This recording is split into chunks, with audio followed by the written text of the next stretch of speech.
Hey there, Spencer Kenner here. Today we're going to be going through the Vowel Valley. This is a great tool used by students to understand articulation as well as the correct positions of your mouth and tongue in order to portray each of these different vowel phonemes. So let's start at the top left of this chart here. This will be using more of the front of your mouth. At this point you will also have an exaggerated smile at the top of the valley, which will slowly progress into a neutralized mouth position where you'll have more of an O shape. You'll notice as I go down that smile will soften and my tongue will be pressing against my teeth less and less until we get to this neutralized position of that ah, where everything is just soft, as well as the pitch is at its lowest point here too. As you can see, if we scale up, it is higher pitch, lower pitch. Same goes as for this side, but this time we're using the back of our throat. Your tongue will not be hitting your teeth when producing these different sounds, and your mouth will go from that open O shape to a tight closed shape to gain that high pitch yet again. So let me run through these sounds and give associated examples of words that are used that are using these sounds, just to give an example of how they are articulated. So beginning here with the most front position and the most exaggerated smile, you have the E sound. As you can see, my tongue is hitting my teeth, and I've got a very large smile when producing this E sound used in 3. Next, we've got I used in hit, A used in cake, E used in met, A used in hat, I used in lime, and finally we're back at our neutral position, ah. As you can see, my mouth went from a very exaggerated smile down to that O position as we scale down this valley with that pitch also going down as well.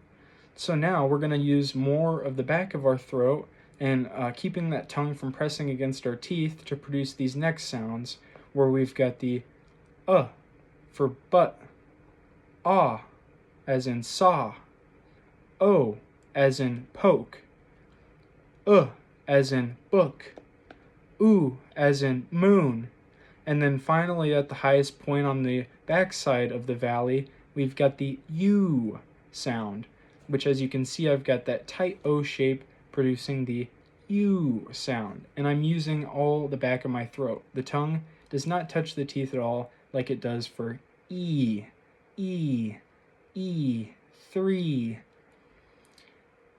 There are some cases where a sound may be drawn out, such as when you use a p sound. Some may say pa. Adding the extra is often called a schwa. This can be used in beneficial cases, such as saying the word banana, where you need the extra extension of the sound in order to convey the word. But oftentimes this is just kind of a lazy pronunciation of other sounds, such as pa or ta or ka, where you're dragging that out instead of having that sharp, distinct sound.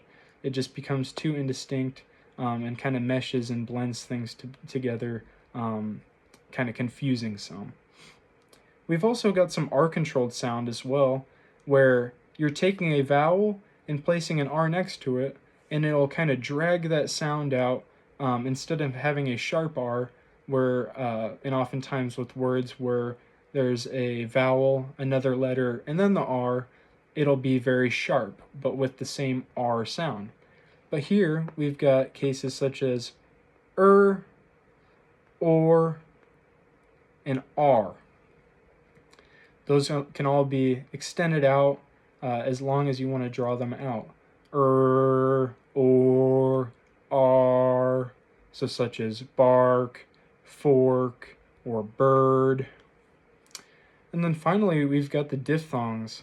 This is when you're using multiple mouth positions and tongue placements to convey a certain sound. So in cases such as oi, you can see I've got that tight O shaped that kind of neutralizes and opens up a little bit for me to convey that one sound, used in words such as boy, toy, oil, and it can also be spelt in 2 different formats as well. And then finally, we've got our last diphthong, which is the ow sound. Ow, ow. You can see I kind of start with almost a smile, but it shapes down to that tight O. So it's very important that you convey proper articulation efforts to students so that they understand the correct positions to use to get the correct vowel phonemes. Thank you much.